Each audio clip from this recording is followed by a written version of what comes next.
Now, when you look at conflict, we're kind of stuck on polarization that happens between people. The tools that are used to deal with that polarization are usually about pressure, about threats of violence, and actually even violence. And in some ways, the traditional method of dealing with conflict, which comes from the courts, is highly coercive. Somebody from the outside actually makes a decision for you about what's going to happen with your life.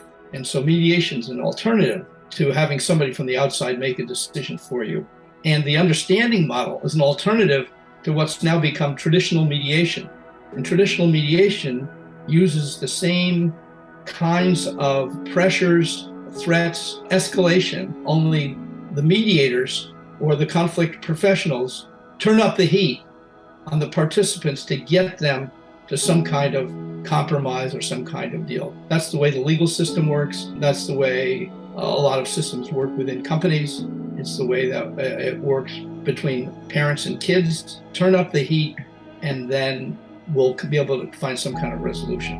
And this is actually just the opposite. It's turn down the heat, find out what people really care about underlying the dispute, because I think if we can kind of investigate what's happening when people disagree with each other, what we can find, especially if they're very upset, we can find out what they really care about underneath that position they've taken or underneath their expression of their upset with the other person. And the hope is that if we can use the power of understanding, that people can understand what they care about and also understand what the other person or other people care about. And we can then put them side by side and together find a solution that takes both into account, so that neither of them has to give up anything that's important to them in order to be able to reach a resolution. And if people can feel like the result of their conflict resolution is a result that takes into account what they really care about, it's much more likely to be a more stable, long-lasting, more committed solution than one that comes from the outside through pressure or coercion.